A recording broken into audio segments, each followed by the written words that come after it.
aqrabina bil ma'ruf haqqan 'alal muttaqin. Wa qala Rasulullah sallallahu alaihi wasallam lakinu mautakum bila ilaha illallah. Sadaqallahul adzim wa sadaqa rasulihi karim.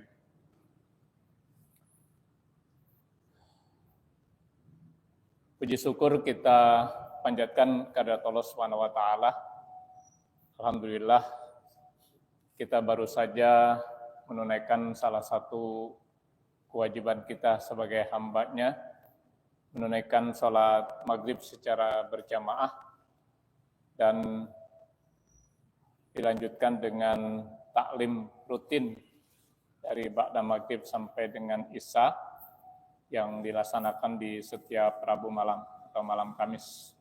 Mudah-mudahan majlis kita dan kita yang ada di dalamnya mendapat ridho dan berkah dari Allah Subhanahu wa taala. Amin ya rabbal alamin.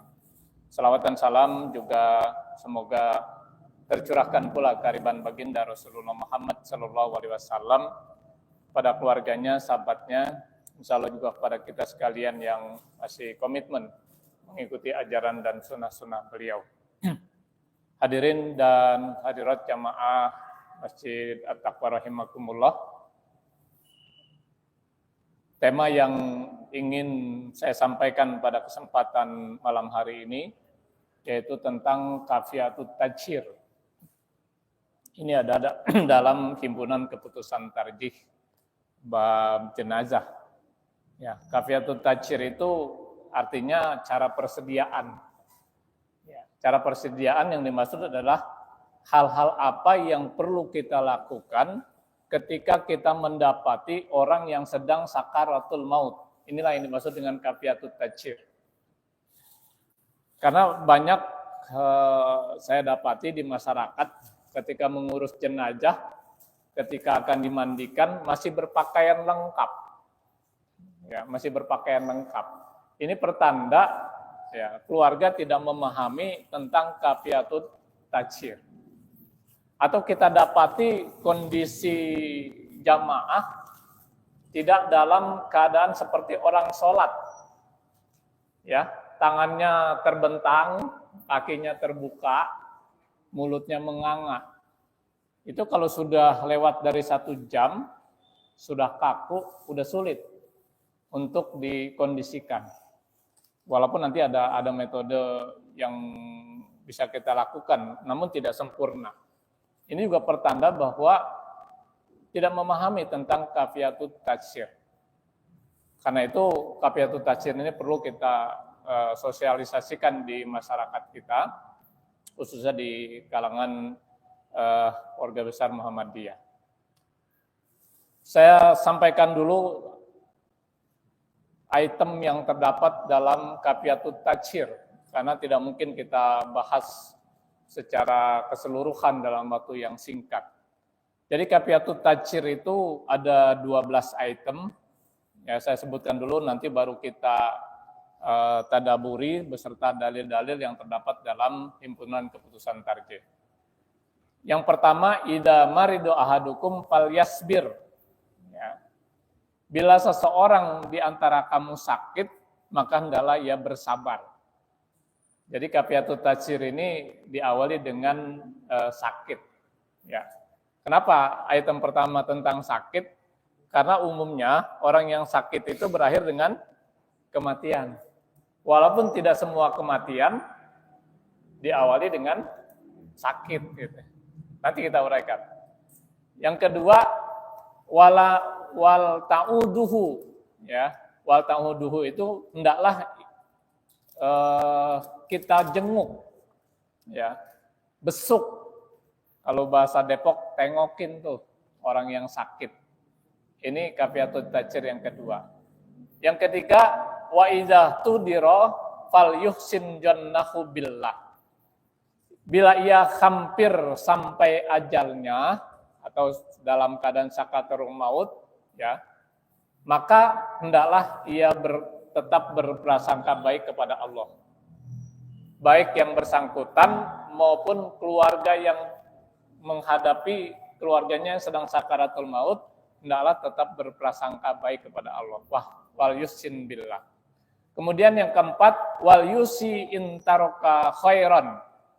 Yang keempat itu berwasiatlah kalau sekiranya orang yang sedang sakaratul maut itu memiliki harta peninggalan. Itu diperintahkan untuk berwasiat. Kemudian yang kelima, walakinuhu la ilaha illallah. Hendaklah ya kamu talkinkan, tuntunkan bacaan la ilaha illallah. Walakinuhu bila ilaha illallah. Kemudian yang keenam, wawajihu kiblatan. Hadapkan wajahnya ke kiblat. Ya, kalau orang sedang sakaratul maut, sampai lagi ada kita dapati orang yang koma, bisa berhari-hari koma, bahkan ada yang berbulan-bulan koma. Nah, usahakan dihadapkan ke kiblat. Yang ketujuh, summa idza mata faghammidu ainaihi. Kemudian bila mana ia telah wafat, telah meninggal dunia, maka pejamkanlah matanya. Faghammidu ainaihi. Pejamkan matanya. Kemudian yang kedelapan, wad'u lahu, dan doakan baginya. Ya, pejamkan matanya kemudian doakan. Wa ghattuhu bisawabil hasan. Yang kesembilan adalah selubungi atau selimuti ia dengan kain yang baik. Yang 10, summa badiru biqada'i dainihi in kana. Kemudian lunasi hutangnya dengan segera kalau ia berhutang. Ya, in kana kalau ia berhutang. Yang ke-11, fajahizuhu, segerakan mengurus jenazahnya, memandikan, mengkafani, menyolatkan, menguburkan, itu disegerakan. Dan yang ke-12 adalah wad'uhu li ahlihi wa ikhwanihil muslimin. Yang ke-12, kabarkanlah kepada kerabat dan teman-temannya serta kaum muslimin atas wafatnya. Jadi inilah kafiyatut tatsir, ya. Suatu saat kemungkinan besar kita akan menghadapi orang yang sedang sakaratul maut. Bisa dia keluarga kita, bisa teman kita, bisa sahabat kita, bisa pemilik kita, bisa juga tetangga kita.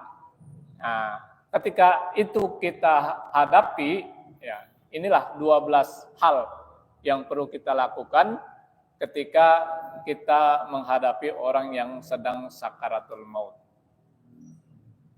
Hadirin dan hadirat rahimakumullah, kita telaah satu persatu. Yang pertama, idza maridu ahadukum falyasbir. Apabila salah seorang dari kamu sakit, maka hendaklah dia bersabar. Ya. Tadi saya sudah buka di awal, kenapa kafiyatut tatsir diawali dengan sakit? Ya tadi karena umumnya orang yang sakit berakhir dengan kematian, walaupun tidak semua kematian diawali dengan sakit.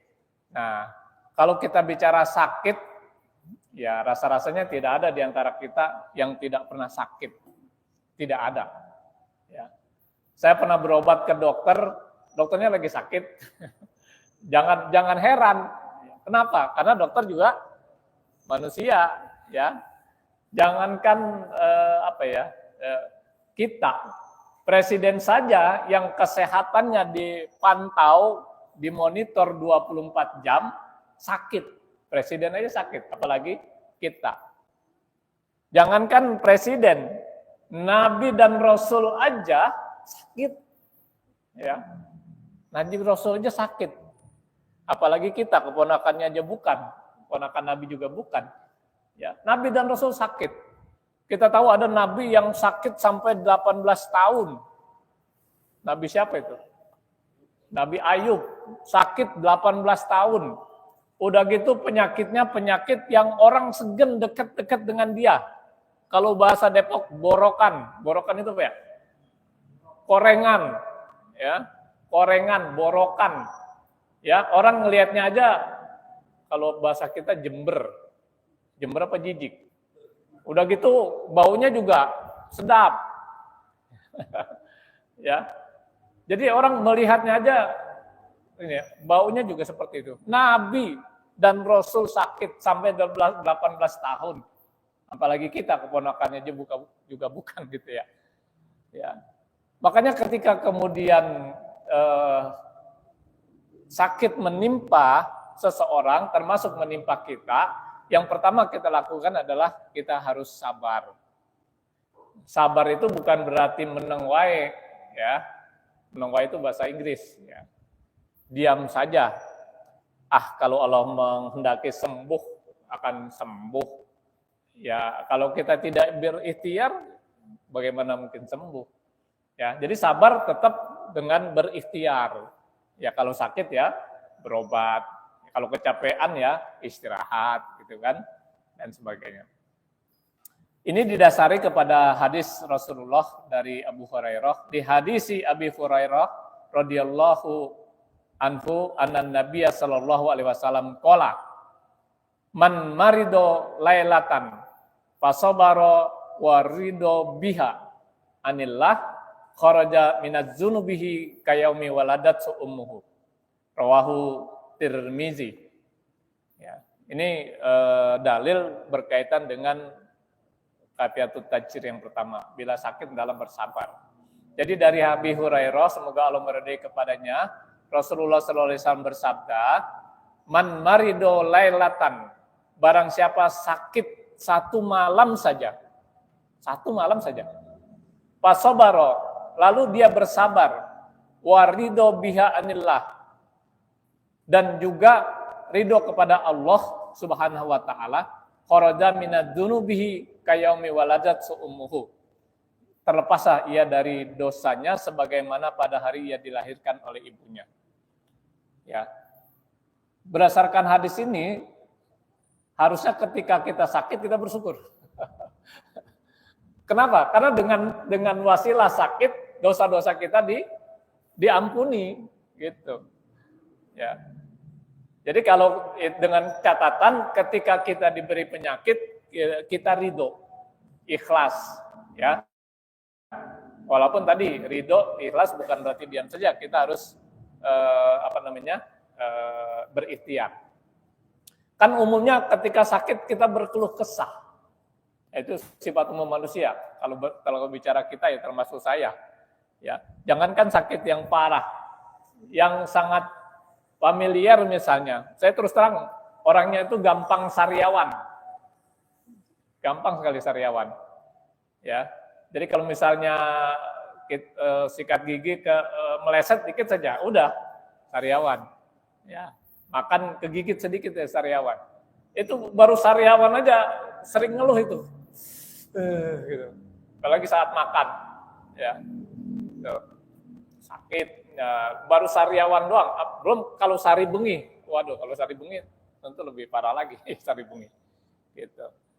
Nah ini Bapak Ibu sekalian, jadi yang pertama itu, kalau sakit ya sabar. Dan Rasul juga mengingatkan dalam hadis yang lain, berkaitan dengan sakit ini, nikmatani mabudun fihima katsirun minan nas, kata Rasul gitu. Ada dua nikmat yang sering dilalaikan manusia. Siapa manusia kita? Yang pertama adalah as-sehatu, waktu sehat. Itu kita sering lalai. Ya, kita baru merasakan betapa besarnya nikmat sehat ketika jatuh sakit.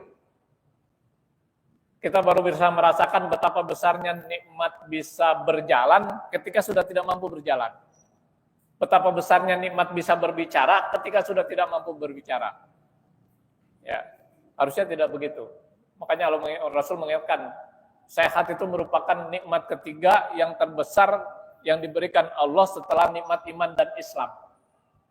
Karenanya ketika diberikan nikmat sehat, ya gunakan untuk beribadah. Sesuai dengan tujuan Allah menciptakan kita, wa ma khalaqtul jinna wal insa illa liya'budun. Tidaklah kami menciptakan jin dan manusia kecuali untuk beribadah, mengabdi kepada Allah. Ya. Yang kedua wal faragh, waktu luang, kesempatan. Ya. Hari ini kita berkesempatan sholat maghrib berjamaah, ya udah. Sholat berjamaah, kesempatan menghadiri taklim, hadir, ya. Sebab kalau maghrib tadi kita tidak berjamaah, nggak bisa kita ulang lagi. Ya. Sudah berlalu, tidak bisa kita ulang. Nah, itulah yang dimaksud dengan al-faragh, waktu luang. Kita juga sering melalaikan itu. Ini yang pertama, Bapak dan Ibu, berkaitan dengan kafiyatut tajir. Jadi kalau sakit, ya sabar. Baik kita yang sakit, maupun kalau saudara kita yang sakit, ya kita ingatkan untuk sabar, ya, bersabar.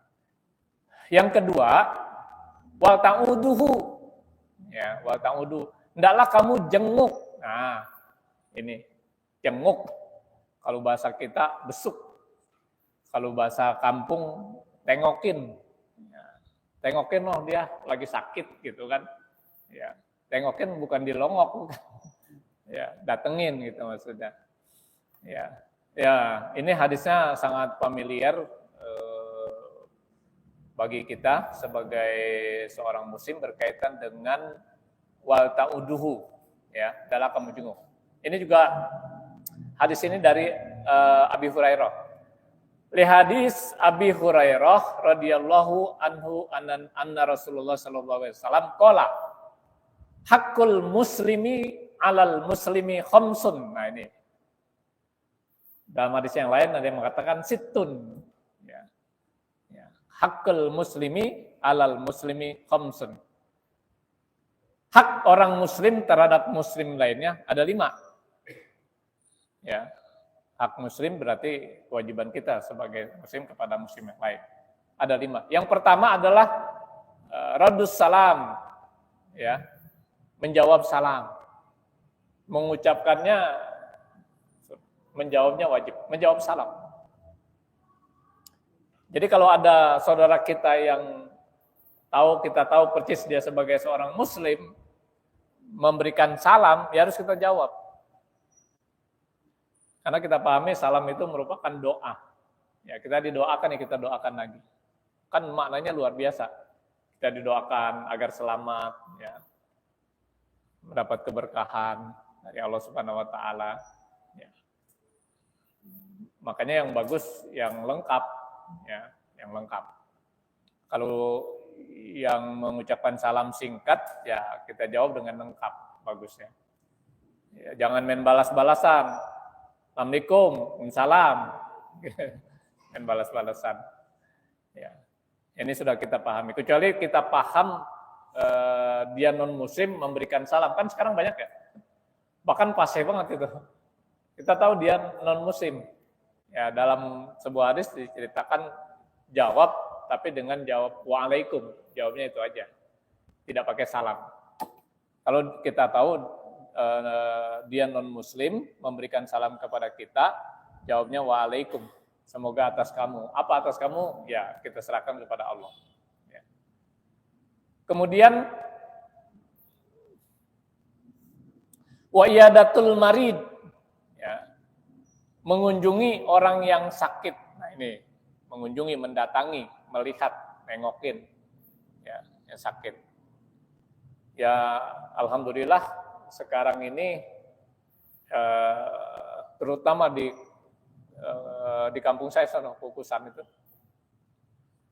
suatu tradisi yang sudah sangat bagus. Kalau ada warga yang sakit, terutama sampai dirawat inap di rumah sakit, ya biasanya berombong-rombongan pada datang, ya, ke rumah sakit. Ya, ini salah satu untuk mengamalkan ini. Yang seharusnya bukan hanya ketika dirawat di rumah sakit, ya. Kalau misalnya kita dapati ada yang sakit dan tentu dalam tanda kutip sakit, ya, bukan hanya sekedar pusing-pusing gitu ya. Ya, itu dianjurkan untuk kita besuk, kita jenguk, kita tengokin, ya. Ya, bahkan kalau warga Kukusan itu kalau datang ke rumah sakit nggak lenggang kangkung, ada yang dibawa, ya, ada yang dibawa, ya, ya, yang mereka sedikit banyak untuk meringankan, ya. Kalau sekarang dengan adanya BPJS itu juga sangat membantu, ya, kita sebagai warga negara, ya, karena salah satu pos yang agak besar yang harus kita siapkan itu adalah kesehatan, ya. kesehatan. Ya, terutama kalau sampai kita rawat inap, apalagi sampai dioperasi gitu kan. Saya sudah merasakan manfaatnya. Ya, ketika dioperasi itu nggak mengeluarkan uang sama sekali, tanggung penuh, ya, oleh BPJS. Ya, nggak usah pakai kelas-kelas lah, yang penting kita ikut aja. Manfaatnya kalau rawat inap begitu. Ya. Apalagi kalau sebelum ada BPJS saja, apa yang dilakukan masyarakat dengan berkunjung itu ya di samping meringankan dari segi materi juga memberikan support, ya, memberikan support. Bahkan tidak sedikit sakit itu tidak selamanya membawa sengsara. Ya, ada satu ungkapan sengsara membawa nikmat, ada itu. Itu benar terjadi. Sengsara membawa nikmat. Ya. Jadi saya punya ponakan itu di depan rumahnya ada pohon jambu, ya, buahnya banyak. Ya. Niatnya mau dipetik untuk dibagikan kepada tetangga. Ya. Karena badannya agak besar, ibu-ibu nih, gitu. Dia naik, dahan jambu itu tidak mampu menopang tubuhnya, jatuh. Sampai kemudian masuk ke rumah sakit. Ya, saya sempat besuk ketika dirawat di rumah sakit. Kemudian dapat kabar sudah pulang, saya datang lagi ke rumahnya. Sedang santai di ruang keluarga sambil menikmati kipas angin yang berdiri seperti yang di mihrab ini. Dia bilang apa? Mang, gara-gara sakit nih, punya kipas angin baru. Gitu. Kenapa? Ya biaya ditanggung oleh BPJS. Sementara banyak yang datang pada rariungan, kan nggak kepake. Ya, akhirnya dibeliin lagi kipas angin. Saya bilang kalau gitu sakit aja lagi, biar lamaan. Bisa beli motor. Kalau bisa beli motor enak, kalau game over yang repot. Ya, itulah tidak samanya sakit itu membawa sengsara ya. Ya. Apalagi sekarang dengan itu kita tidak terlalu jadi beban ketika sakit karena sudah ada BPJS. Kemudian wa'itba'ul janazah. Ya, itba'ul janazah itu mengiringi jenazah. Ya. Jadi kita tahu dalam hadis yang lain Rasul mengatakan bila kita hadir bertakziah saat jenazah masih disemayamkan, itu kita akan mendapatkan 1 qirot, ya, ganjaran dan pahala 1 qirot. Tapi kalau kita hadir kemudian ikut menyolatkan sampai mengiringi jenazah ke pemakaman, kita akan mendapatkan 2 qirot. Ketika sahabat bertanya, berapa itu 1 qirot? 1 qirot itu sebesar segede gunung Uhud. Ya, Bapak Ibu pernah haji atau umroh, ya, Gunung Uhud itu panjangnya antara 6 sampai 7 kilo, panjangnya. Sebanyak itulah ganjaran yang kita dapati ketika kita bertakziah, ikut menyolatkan, ikut mengiringi jenazah. Ya, makanya kalau ada warga yang meninggal, harusnya kita senang. Karena ada peluang pahala di situ, gitu kan? Ya, kita akan dapat 2 qirot. 2 qirot kan luar biasa, sebesar 2 gunung Uhud, gitu kan? Ya, makanya ikut datang bertakziah, ikut menyolatkan, ikut mengiringi. Asal jangan ikut dikubur. Kalau ikut dikubur repot. Nah ini waitaul janazah, mengiringi jenazah. Apalagi Rasulullah mengatakan waqafa bil maut mau'ijau, jadikan kematian itu sebagai pelajaran. Jadi kalau kita takziah itu mendatangi orang yang meninggal, itu merupakan satu pelajaran yang peringatan yang berharga buat kita. Kemudian wa ijabatud dakwah, ya. Ijabatul dakwah itu mendatangi undangan, ya, mendatangi undangan, ya, undangan kita datangi. Termasuk juga misalnya kan nggak tahu di BJ, kalau di Kukusan itu kan ada istilahnya arisan RT, ada arisan RT, arisan bapak-bapak, arisan ibu-ibu, ya, sudah disepakati misalnya malam Rabu, ya. Kemudian dari maghrib sampai isya lebih hujan lebat. Nah, kalau semuanya berpikirnya hujan nggak usah datang, semuanya berpikir begitu, akhirnya tidak ada yang datang. Ya. Tapi kalau misalnya, ini hujan ya, kasihan juga nih tuan rumah kalau nggak datang. Semua berpikir gitu, hujan-hujan akhirnya ramai. Saya pernah ngisi di RW 2, Kelurahan Kukusan, syukuran, selamatan, karena dia baru pindah rumah. Ya, diundang jam 8 malam, jam 8 saya sudah sampai, baru tuan rumah doang. Ya, tunggu jam 9 Pak RT datang, ya, sama pengurus, setengah 9. Jam 9 nggak ada 10 orang yang datang. Ya, padahal tuan rumah sudah menyiapkan ya untuk nasi box, ya, nasi box lebih dari 30. Saya bawa pulang sedondongan itu. Ya. Nah, kalau kita dapat begitu, ya, kan nggak mungkin kita makan tuh di rumah. Ya. Biasanya saya hampirin tuh lewatin jalan raya cari-cari orang gitu kan. Itu kesempatan kita juga untuk apa namanya? Berbagi, ya. Berbagi jatah yang kita dikasih kita dibagikan kepada orang lain. Makanya saya ingat betul petuah orang tua saya itu, kalau kita dibagi oleh seseorang, jangan sekali-kali nolak, walaupun kita tidak membutuhkan. Terima, ya. Mungkin itu nggak ada harganya buat kita, sepele lah, ya. Jangan sekali-kali kita tolak, terima aja. Ya. Kalau nanti kita nggak butuh, ya kita berikan kepada orang lain yang membutuhkan. Tapi jangan di depan dia. Gitu. Kita berikan gitu ya. Nah, kita lanjut. Kemudian wa ijabatud dakwah, ya. Jadi itu kalau ada undangan kita penuhi. Wa tasmitul atis. Nah ini ya, mendoakan orang yang bersin. Ya, kalau bahasa kita bangkis. Inilah Islam.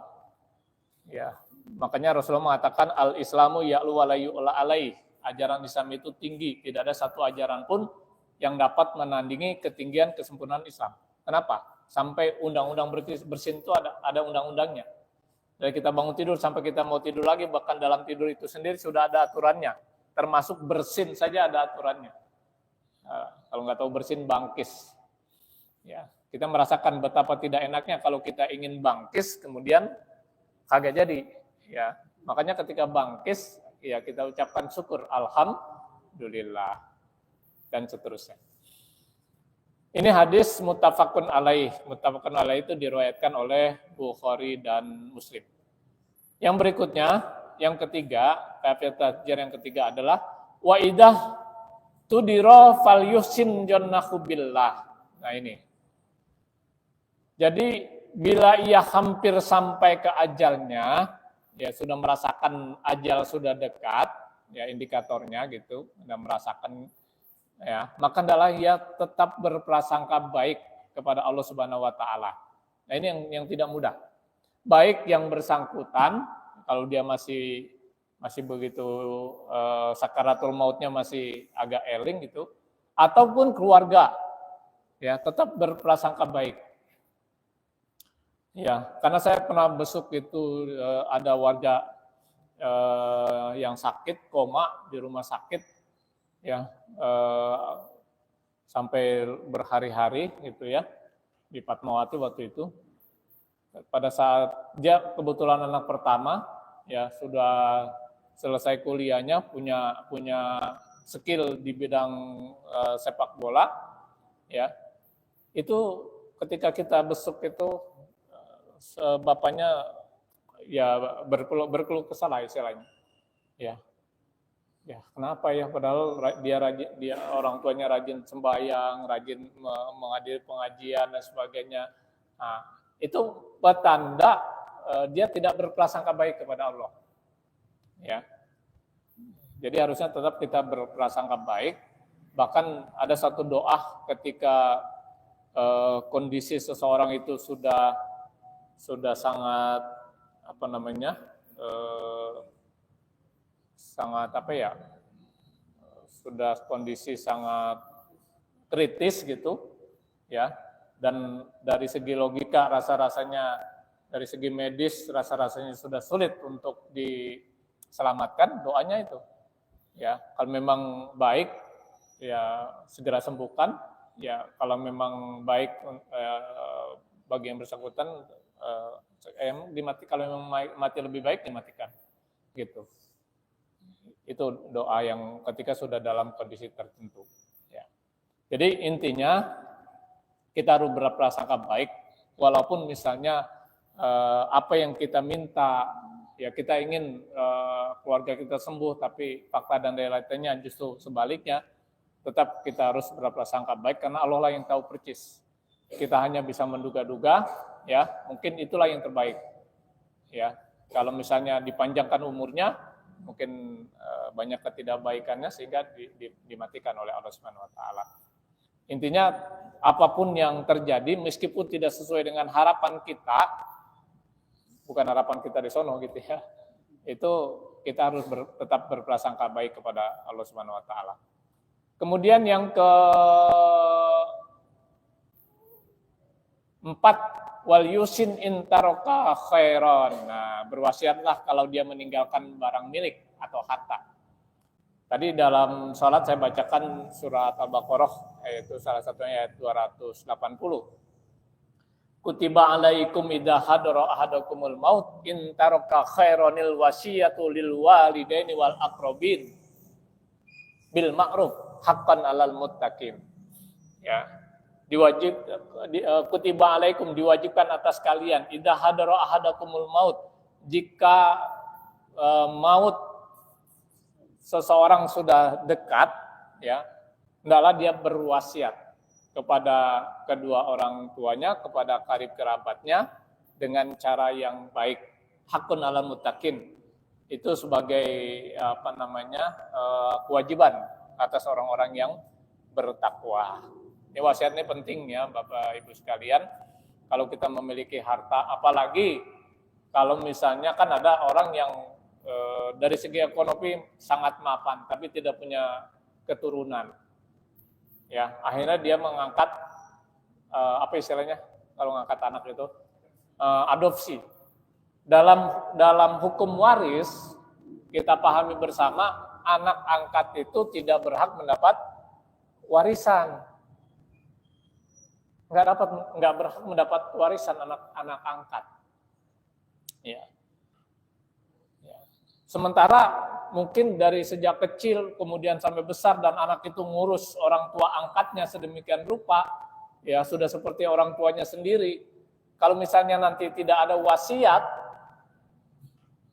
kalau orang-orang yang ditinggal keluarga dari almarhum bijak, kalau nggak bijak kagak kebagian apa-apa.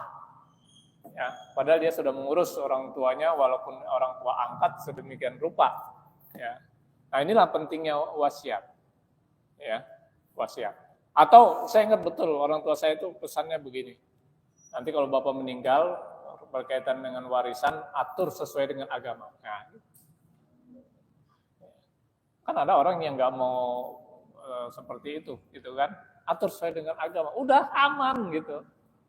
Ya, peninggalan itu aman. Nah, inilah yang dimaksud dengan wasiat. Apalagi kalau misalnya tadi, misalnya anak punya anak angkat, ya punya anak angkat juga. Nah itu ya, kalau misalnya tidak ada wasiat itu akan bisa menimbulkan fitnah nantinya.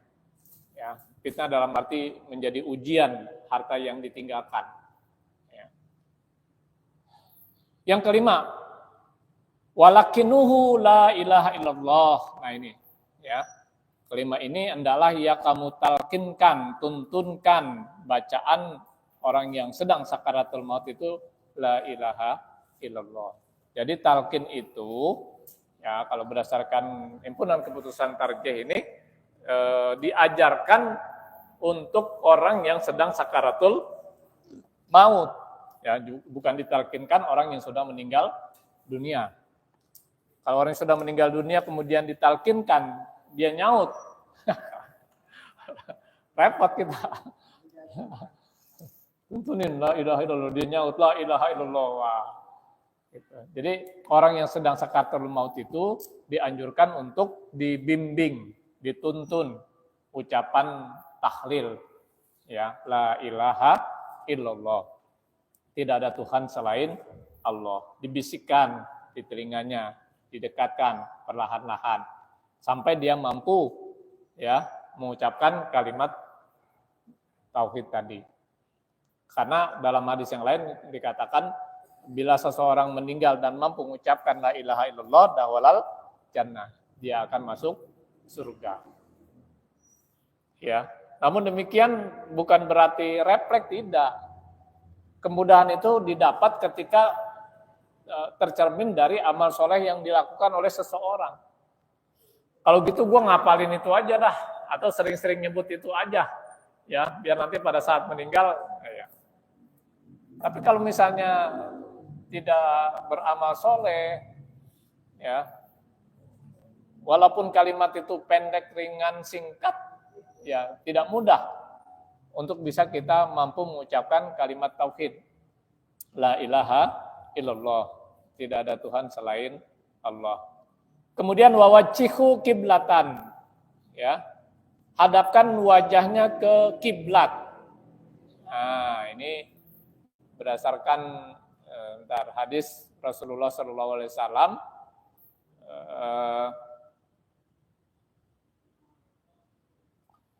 Lima ro'al hakim wal baihaqi an abi fatadah annal baro'ah ibnu ma'ruf an ayyuwajjahu ilal kiblah faqala Rasulullah sallallahu alaihi wasallam asobal fitrah. Jadi dari hadis Abu Qatadah bahwa Baro' bin Ma'rur yang berwasiat supaya dihadapkan ke kiblat. Maka sabda Nabi Sallallahu Alaihi Wasallam, ia mencocoki fitrah, diriwayatkan oleh Hakim dan Baihaqi. Jadi ini berdasarkan hadis Hakim dan Baihaqi, orang yang sedang sakaratul maut itu dianjurkan sifatnya anjuran untuk menghadap ke kiblat. Anjuran itu, jadi kalau masih memungkinkan kita hadapkan ke kiblat, ya kita hadapkan ke kiblat. Orang yang sedang sakaratul maut, ya. Terutama orang yang komanya lama gitu ya. Komanya lama, kan ada yang koma, kalau misalnya dia koma lama di rumah sakit, sementara tempat tidurnya udah menghadap ngetan ke utara selatan, kalau dia terlentang kan nggak menghadap kiblat. Ya, dalam kondisi itu ya nggak usah dihadapkan ke kiblat. Ya, nah, kalau misalnya kondisi di rumah. Karena pernah ada keluarga kami itu ya sampai sebulan lebih koma, tapi udah dirawat di rumah. Nah, itu dihadapkan ke kiblat. Jadi kalau masih memungkinkan dihadapkan ke kiblat, ini dihadapkan ke kiblat orang yang sedang sakaratul maut. Tapi kalau tidak memungkinkan, ya tidak, karena ini bukan sifatnya bukan wajib, tapi anjuran fitrah. Ya. Kemudian yang ke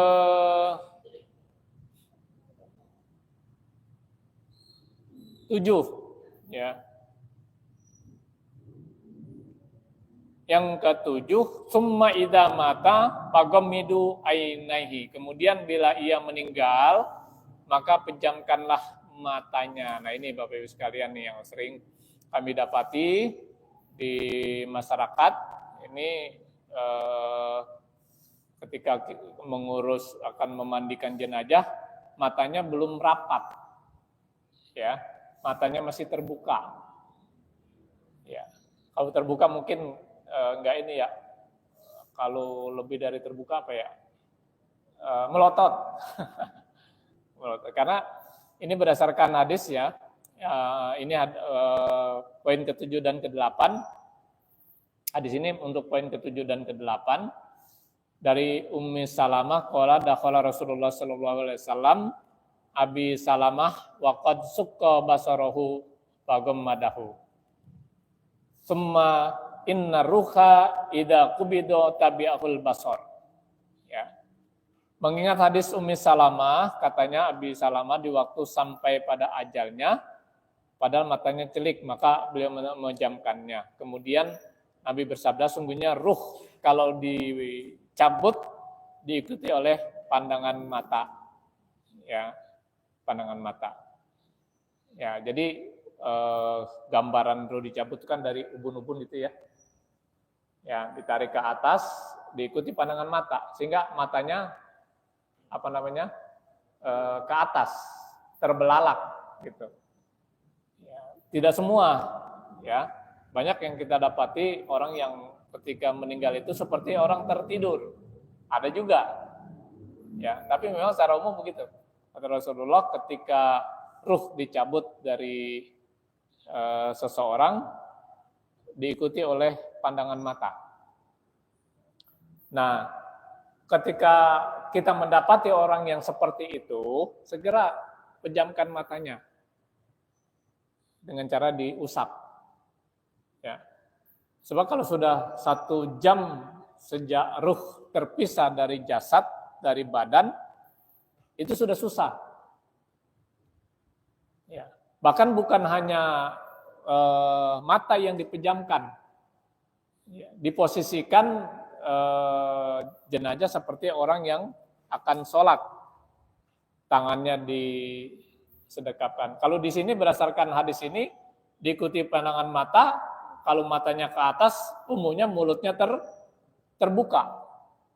Pandangan mata ke atas, kalau umumnya tuh, kalau pandangan matanya ke atas, orang yang meninggal itu pasti mulutnya terbuka. Terbuka itu apa? Nganga, menganga. Ya. Nah itu matanya dipejamkan, mulutnya dirapatkan. Untuk memejamkan mata cukup diusap. Kalau baru kejadian, itu bisa langsung terpejam. Mulutnya dirapatkan.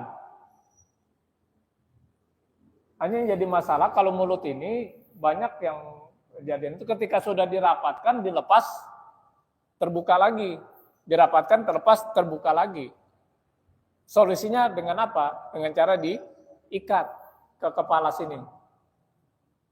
Ya.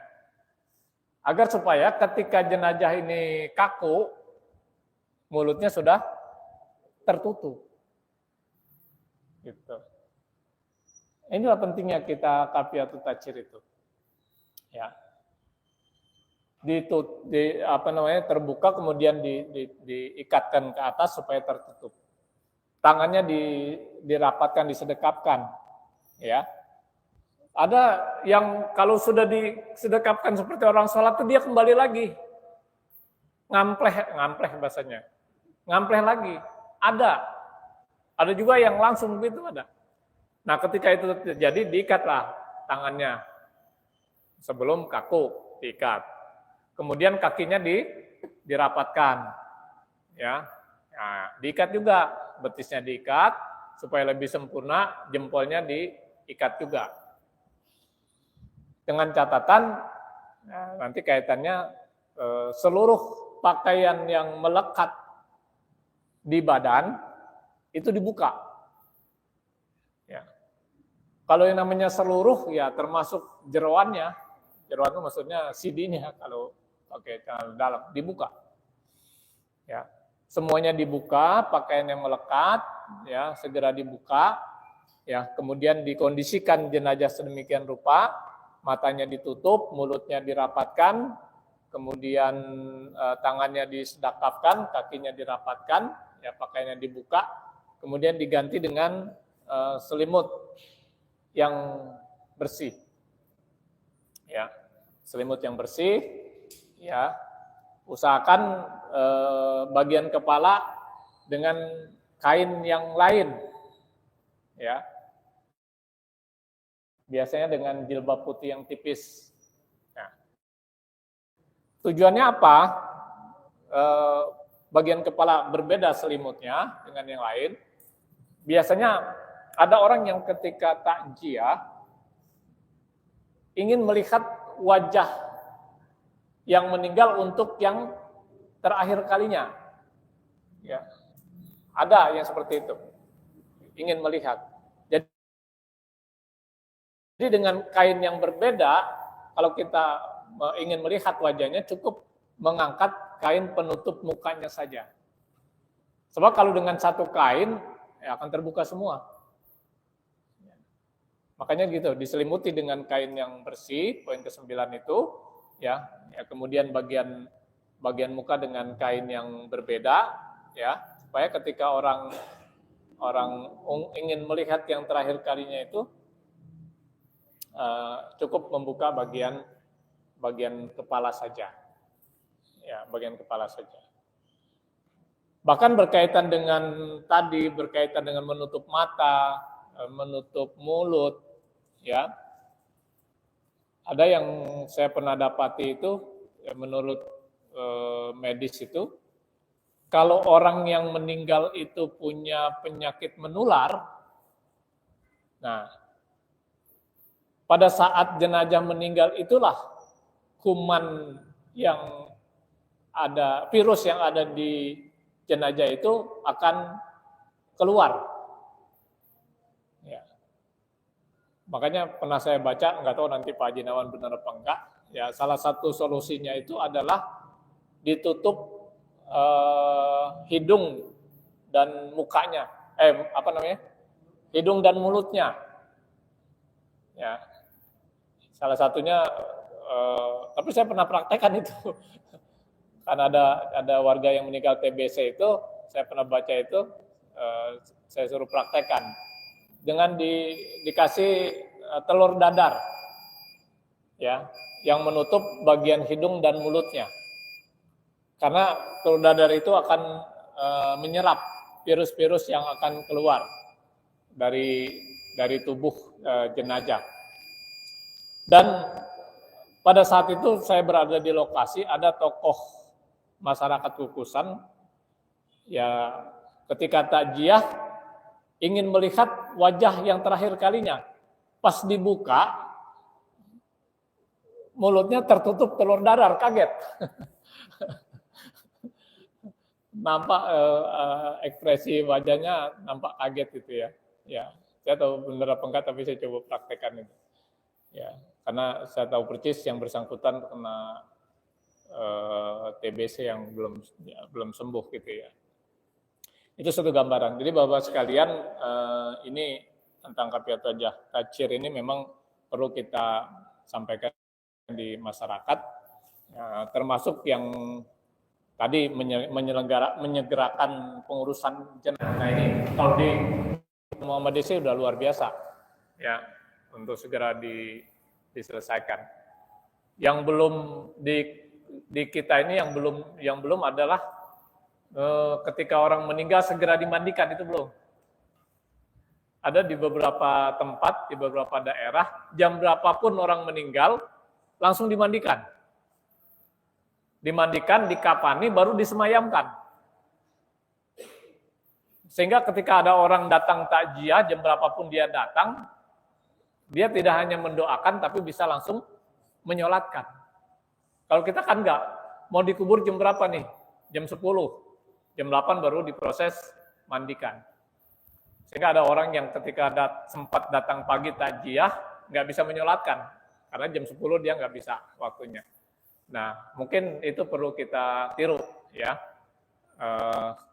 Kebiasaan itu memang perlu waktu untuk merubahnya. Bukan berarti tidak bisa, perlu waktu, ya suatu saat pasti akan bisa. Bapak Ibu sekalian, mungkin ini yang dapat saya sampaikan pada kesempatan malam hari ini berkaitan dengan Kafiatul Tadsyir. Jadi minimal ketika kita mendapati keluarga, saudara, tetangga yang sedang sakaratul maut, kita tahu langkah-langkah apa yang perlu kita lakukan ketika menghadapi orang yang sedang sakaratul maut. Mudah-mudahan ada manfaatnya, khususnya bagi saya dan keluarga. Mari sama-sama kita tutup dengan berdoa pada Allah Subhanahu wa taala. Mudah-mudahan Allah Subhanahu wa taala memudahkan segala urusan kita, memberkahi segala rezeki kita.